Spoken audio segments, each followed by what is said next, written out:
Hello and welcome to our Storm IQ Tour 78U review. The IQ78, as it's being called for short, releases on December 15th with the newly announced 900 Global Sublime, by the way, and is the new default SPI urethane option for those that bowl PBA competitions due to the rule changes. There are a surprising number of things to talk about from a surprising number of angles, so we popped this red pill in and we're going to see how deep the rabbit hole goes and whether or not you should be interested in one even if you don't bowl PBA tournaments. Before we get started, the obligatory business. Big shout out and thanks, as always, to Royal Crest Lanes. They're a big part of bringing these videos to you. All it takes is a text and we have everything we need. Also, my code ROSEDAL10 will get you 10% off your order at checkout at CoolWick, and if you check the description, you'll find a bunch of helpful links and information, including our personal specs, a discount code for custom ball cups and spinners through Scarred Prints, a discount code for a new affiliation with Free Spirits, which is a non-alcoholic replacement brand, and finally a link to pick up anything you may need at Mart. I do receive a 5% commission on all sales through the link. We're on the Kegel Chromium lane condition as usual. It's a challenge pattern at just under a 7-to-1 ratio, 42 feet long, 25.5 mils. It's a heavy side of medium for both volume and length. It's not as easy as a house shot, but not as punishing as a sport pattern. The details for this one are fairly short and sweet. The new PBA hardness rule as it affects urethane balls is that they all have to be manufactured at or over 78 hardness and stay above 73 hardness. This means that the pitch black is no longer allowed for PBA national stops or regionals. Same with the purple hammer for the B7 staffers. That's why they now have the new blue hammer and we have the IQ78. The story on this ball is that the control solid urethane cover from the pitch black was adjusted up to 78 hardness. I'd have to believe that they slightly tinkered with the formula to beef it up a little as well, but I don't know for sure. And it comes at 500 grit out of the box. That's a pretty standard surface for urethane, and of course features the centripetal C3 core from the IQ Tour series, which comes in at a 249 RG and an 029 differential in 15 pounds. The low RG, low diff core creates an early and strong roll, while the differential is right at the point where, with most layouts, it flares enough to get oil ring separation, but not enough to get much, which makes it stable and controllable.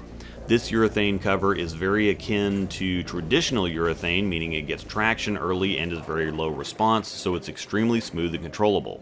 The point of urethane is to get traction early on difficult conditions and be the ultimate in control to help keep you in the pocket when they're hard.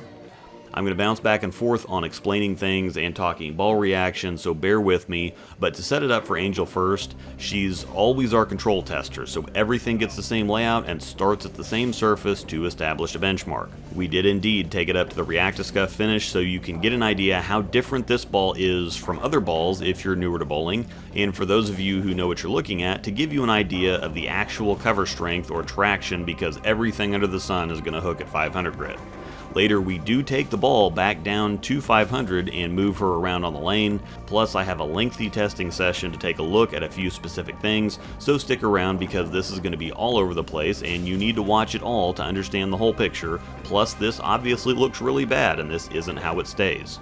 The big deal with hardness is that once a ball drops below a certain level or gets soft enough, the footprint of the ball, or where the ball touches the lane, significantly increases, which increases the amount of surface area of the ball that's in contact with the lane, which creates more traction, more hook, more control, more stability, etc. It increases the performance of the ball to the point that it ignores the lane conditions to a certain extent or makes difficult conditions much easier than they're intended to be. Ron Hickland, who is CEO of Creating the Difference, has an amazing video about this on their channel, which I would highly recommend you checking out to fully understand the topic. I do have it linked in the description. There's been a lot of issues and a lot of action taken against specific balls that have failed hardness tests over the last couple of years, to the point where the hardness floor for reactive balls has been raised slightly to 73 by both USBC and the PBA, while the PBA only has raised the hardness floor for urethane balls to 78. I'm not going to go through all the rules because this is supposed to be a ball review, but I would encourage you to also educate yourself in that direction so that you understand the point of this ball in the first place. Now, back to the point, a harder cover means less of all those things I mentioned before. Less traction, less hook, less control, less stability, so on and so forth. There is still a point to having urethane, even nerfed, on incredibly tough conditions and shorter, heavier patterns. Reactive balls on certain patterns can be too aggressive and responsive and create a nightmare, presenting an unrealistic challenge that requires a virtually unattainable and unfair level of performance from the bowler. We have balls that go long and snap, balls that are early and smooth, balls that are really strong, and balls that are really weak, so it's only natural that there would be a tool for this situation as well, so enter urethane. To pivot to the ball reaction for a moment, this ball is obviously not designed to be given any kind of room or angle or cover any boards, and certainly not with a smoother surface. Reactive balls look just fine from here, as I'm showing right now with her IQ Tour Solid to illustrate the difference, but this isn't what the IQ78 was designed for, and it will not succeed if used in this way. So we gave it a good scrubbing with a 500 pad to get it back to the box surface, started moving her right, and tried it again. As the more experienced viewer will understand here in a minute, once she eventually gets to going straight up around 5 board and uses the ball in the manner for which it was designed, it starts looking pretty decent. I wanted to show all of this though because it's important to me that you know what you're buying, and especially for the more inexperienced viewer, how it should be used, because it is quite different from typical reactive balls, in addition to other urethanes such as the Purple Hammer, New Blue Hammer, and even somewhat from the Pitch Black that I'll have as a comparison later in the video.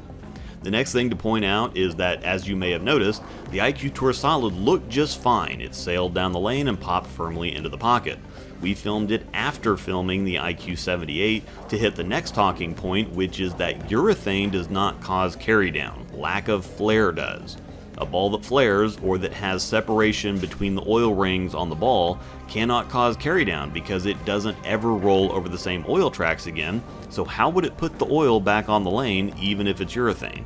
The reason that urethane got associated with carry down in the first place is that traditional urethane generally has weaker cores that do not flare, so the ball continues to roll over the same oil tracks all the way down the lane, so it picks the oil up in the front part of the lane, and then when it hits the dry lane on the back end, it's still rolling over the same oil tracks, so all that oil on the surface starts to get deposited back onto the lane on the back end. That's part of the way traditional urethane is designed to work though. It's part of helping to create the control that urethane is used for in the first place. Urethane is also used with a lot of surface, so that helps it pick up strong and early, and then since it continues to roll over the same oil tracks, that tames down the reaction in the mid lane and back end to prevent it from continuing to hook as much or respond too sharply when it hits the back part of the lane. As more and more carry down is created, it just further aids the effectiveness of urethane because now you have a very straight and consistent path to the pocket. The wrinkle with the IQ78 is that the core is strong enough that it does flare some, again given most typical layouts. The point of a ball flaring is to expose fresh cover to the lane on every rotation. That helps reactive balls do what they do. They continue to get consistent traction throughout the front and middle part of the lane, and then when they hit the back end, since they're not still rolling over the same oil tracks, there's fresh dry cover to help the ball turn more sharply on the back end to deliver more impact at the pins. This is also the point of reactive balls absorbing oil, to help keep the cover fresh, dry, and tacky, which traditional urethane does not do and which the cover on the IQ78 also does not do. When the conditions aren't as tough and you don't have to worry so much about being accurate, having a reactive ball that flares and absorbs oil is a real benefit. But when the conditions are tough, more dynamic ball reaction can cause problems because if you get them a little outside, the extra oil out there prevents them from hooking, and if you get them in a little bit, they hook too soon and or too much because there's less oil on the inside of the lane. The initial concern with this ball is that low RG urethane has historically not been great because, like I explained a minute ago, you want urethane to pick up strong or dig in the front part of the lane, and then as oil gets on the cover to smoothly and gradually walk up to the pocket. This ball is at 500 grit now, and it's flaring, so instead of dry cover just seeing the first 15-ish feet of the lane, dry cover is now seeing the entire length of the lane. In addition to that, this core is very low RG, which gets the ball rolling even earlier and more strongly. Urethane balls typically have very high RGs, which helps offset how early the cover gets traction. So a lower RG, in addition to flare, typically throws off the balance of the desired urethane reaction. It makes the reaction much too early and strong in the front part of the lane and much too weak and slow down lane. While Angel has gotten lined up and the ball reaction has improved significantly, it doesn't take much of a miss to get the ball offline. If she lays it down a bit too far right, gets around it a little too much, gets too far up the back of it, throws it too hard, too slow, etc., it changes the reaction just enough that it causes issues at the pocket. Some of these shots look absolutely perfect, and they're exactly what you want out of urethane and exactly the idea of this ball. The problem is that more traditional urethane, like the pitch black, is more consistent and more forgiving. The front-to-back traction and friction response of this one is off just enough that it causes problems. Now at the same time, I think this means that on certain conditions, specifically heavier and shorter patterns, this ball might even be more effective than the pitch black because it's going to dig and roll earlier and more strongly and still really control the back end part of the lane. Also, because this ball doesn't cause carry down, it might subtly adjust the shape to even be an improvement over the PB in some cases. Switching to the left side of the lane where urethane sees more use, we'll explore the other wrinkles now.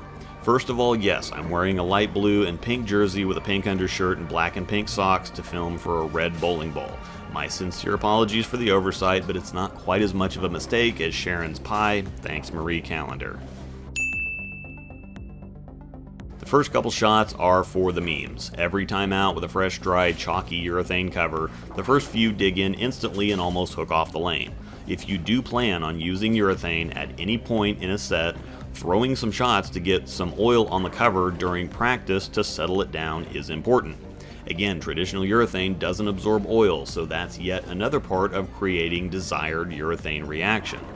Now back to the point that I was making a minute ago, strong core, traditional urethane cover balls have typically been like the hot cell. They get an immense amount of traction and hook in the first 30 feet of the lane and then just die or give up down lane. Traditional urethane balls, period, like the pitch black, have their reaction spread throughout the entire length of the lane to further enhance the control. Balls like this, again, hook very hard and very early and then tend to fade. Now the reason that they use this core is that raising the hardness of the cover to 78 is significantly reducing the traction and strength, which throws off the balance of the reaction in a different direction. If they'd have just, for example, made a PBA specific version of the pitch black by just making the cover harder on that same core, it would have been a marble, meaning it wouldn't have done very much at all. Very weak core, now a significantly harder and weaker cover, and they would have just been making a mix at that point. The idea behind using this core is to help make up the difference in the harder cover and try to restore that balance that's necessary for the desired traditional urethane reaction. I was very skeptical because, again, while I don't mind the lower RG helping the ball roll earlier, the flare specifically is something that was going to throw this out of whack, but upon throwing the ball, they got really close and it's quite a bit better than I expected. Now, based on both experience with this type of ball before, in addition to watching Angel, the test for me was not going to be fresh cover on fresh lane. That was obviously going to be a home run. This is basically a stronger rolling pitch black on the fresh from right up the rail. There wasn't going to be any problems there. The issues were going to show up once the heads started to burn and I was either forced to loft over them, which I'm absolutely terrible at, throw it harder, not really great at that either, move in and slow speed down to cover some boards, parallel move in or basically move everything inside so that I could still keep the ball in front of me. That's where I expected the issues to be, and that's where the issues were indeed. It is very, very important to keep this ball in front of you. As long as you have fresh heads, I'm surprised at how good the significantly harder cover is still performing. I'm, however, not surprised at how it does everything in the first 30 feet of the lane and then fades the last 30. The point I made earlier about the pitch black having its reaction spread throughout the entire length of the lane will be even more starkly illustrated here in a minute. After I threw a couple games, when the ball started to hook too early, I tried a bunch of different things. I tried bending it a little, just giving it a couple board swing. I tried straightening out, getting softer with my hand, slow rolling it, all kinds of things that we'll continue to watch over the next several minutes because I was trying to be as thorough as possible within this window. But speaking of that, I realized that I'm going to get the questions, so I'll just address them now. Maybe it would look better on a different pattern. You should have been on a short heavy pattern. Well, if the flare is a problem, why didn't you drill it different, etc.? The point of a review is comparison, because your game is different, your conditions are different, the ball won't do exactly for you what it does for us. But if we are consistent with our layout, surfaces, and conditions, you can develop a consistent correlation between the reaction that we get and the reaction that you get. Maybe everything ends up being a little smoother for you than it is for us, or quicker, stronger, weaker, whatever. That way you can see what we get and know which direction to go for you. If we instead match a layout to the ball, say we drill weaker balls stronger, stronger balls weaker, put out more oil for stronger balls and less for weaker balls, all we're doing is homogenizing the ball reaction. Everything would look the same and you'd have no idea what the reason for the reaction differences between the balls was. I used to work in a federally funded testing lab, and it's crucial to have controls or benchmarks set up to measure test results against. In our reviews, the points of control are the same layouts, same surfaces, same lane conditions, even the exact same lane most of the time, so you can see the differences in the balls because that's one of the few things you can actually get out of a ball review. I can't, and wouldn't if I could, drill a case of these with different layouts and surfaces and get video for them on 10 different patterns. Having a known benchmark set of conditions to test in, just like having a benchmark ball in your bag, tells me which direction we need to go so that I can expand on that in the review, and so you can see what I'm seeing and why I think what I do. Traditional urethane is typically used on shorter, heavier patterns, but has also been used on medium and even some long ones when angle control is necessary or helpful. This specific pattern is right in the middle of everything, plus everything looks about as good on this as it's going to. It's enough volume for the strong stuff, but not too much for the weak stuff, and it's also something you'd possibly use urethane on, and that urethane of all kinds reacts well and true on. Most importantly, it also helps me figure out what the ball needs and what it likes to do, so I don't need to find a shorter, heavier pattern to tell me this ball needs a shorter, heavier pattern to be at its best. Plus, this also gives me an idea of if it would look good on longer patterns too, which of course a shorter, heavier pattern wouldn't. Basically, this pattern gives me all kinds of information rather than specific and or isolated experience. Now when it comes to the layout, the benefit of this core is that it can be drilled more weakly to raise the RG, drop the differential, and reduce the flare enough to make it more like traditional urethane. But the vast majority of people are going to put a quote-unquote normal layout on the ball and try to use it like they'd use a pitch black, so this is why we did what we did. I drilled this ball exactly like I drilled my pitch black, which is exactly how I drilled my Zen U, which is exactly how I drill most of my IQs, etc., to show you what you're going to get from doing that. Speaking of the pitch black, now that we've seen what we needed to see here, let's go to that comparison and try to put a bow on this thing. Little joke here to start out, I had a thought when I was done filming with the IQ. With my ice aging and near needing to be replaced, I thought, why not take a look? It looked pretty sharp and it'd save a spot in my bag at Nationals, where, let's be honest, I'm just going to put another urethane ball anyway. Moving on, we all know about the pitch black. If you're a urethane user, you've had one. It's the premier traditional urethane option on the market, has been for several years now, and it still will be outside of PBA competition. Now, I don't want to hear, well, but the Purple Hammer, because it's a different kind of urethane. Neither ball is trying to be or compete with the other. You'll notice very similar things between the PB and IQ78 right away. Tons of early dig, really smooth down lane. Now, with the stronger layout on this ball, it also flares a very tiny bit, but also has very long bow ties. A bow tie is where the oil tracks cross each other on the top and bottom of the ball. So it's almost the perfect zone where it's half and half. It's not a dead static track where the ball rolls over the same oil tracks all the way down the lane, but not quite to the point where there's a lot of fresh cover seeing the lane on every rotation like there is with the IQ78. A little consistent dig throughout the lane with a little consistent stability, so it's a nice blend. As soon as some oil gets onto the cover and it settles into usable territory, you see some of the same things. You're going to have some nasty flat hits with urethane on occasion, that's just going to happen, but the main thing we're going to dive into and the main difference is that once the pitch black gets traction and stabilizes, it then has a continuous slow climbing arc the rest of the way down the lane. The IQ78 was dig, dig, dig, fade, but the pitch black is dig, dig, walk, walk, so it's not giving up. It's not getting too much traction in the fronts or doing too little down lane. This keeps it from being extra flat or pukey down lane. This also means that as I continue to adjust, I can straighten up and get on top of the friction without it being too crazy or too early. But I can also move in and bend it a bit because it's not doing everything it's going to do in the first 30 feet. It's not giving up or fading, so you can see that while the ball paths and shot shapes actually are remarkably similar, what I said earlier about the reaction of the pitch black being spread throughout the entire lane, this is what that looks like, and you can see kind of the chain reaction of what the differences cause. The pitch black isn't moving any more sharply or strongly into the pocket. It's just because the ball isn't limping to the finish line, there's a lot more pocket presence. There's 7s getting kicked, 6s getting tripped, and light hits going down that weren't with the IQ78. To finally reach a conclusion here as we watch the rest of this, like I said, 15 minutes ago by now, the IQ78 is really close. It's quite a bit closer than I expected. It's not exactly the PB though, and I'm not entirely sure it was intending to be. Hammer's new blue isn't exactly the purple hammer either, but again, not sure it was intending to be.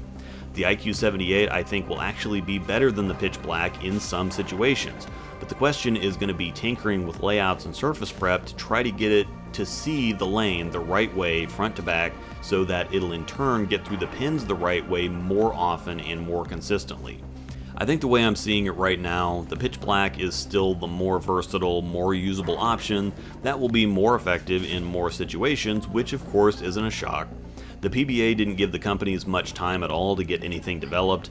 The rule takes effect at the start of this season in January 2024, and they just put the new rules out in March or April. That's not much time to get something done when you're still busy with regular R&D and production on everything else in the different lines. So the fact that we got this good of an option this quickly has to be applauded. And again, this is more of a specific answer for our staffers on tour. This doesn't mean that you can't use it, but it also doesn't mean that you have to use it. The pitch black isn't going anywhere, so if you're not on tour, this really doesn't affect you. But at the same time, this also doesn't mean you can't pick one of these up and use it if you like what you see. Ultimately though, in my opinion, now definitely watch other videos and get other people's thoughts on this, but in my opinion, unless you're an SPI staffer bowling in PBA tournaments, the pitch black for me still remains the standard. I'm not kidding with the spare ball reference either, that's actually going to be a thing, but mostly because if I just take an ice, that's all it's good for. But if I put the IQ78 in there, it'll be there for those situations where it's the look over the pitch black. My default for traditional urethane will be the pitch black, but I still want to have this ball in the bag, so it's a kill two birds with one stone type of deal. And of course I'll have a report card for this one in a couple months, and I do have some tournaments between now and then that it's absolutely traveling to, so I'll have more information for you then. Once again, the IQ Tour 78U will be released on December 15th with the newly announced Sublime from 900 Global, of course. Down in the description is a link to Bowler's Mart that will get either of those balls ordered for you, and of course don't forget my code ROSEDAL10 to get 10% off your order at checkout at CoolWick. Thanks for watching, and may the strikes be with you.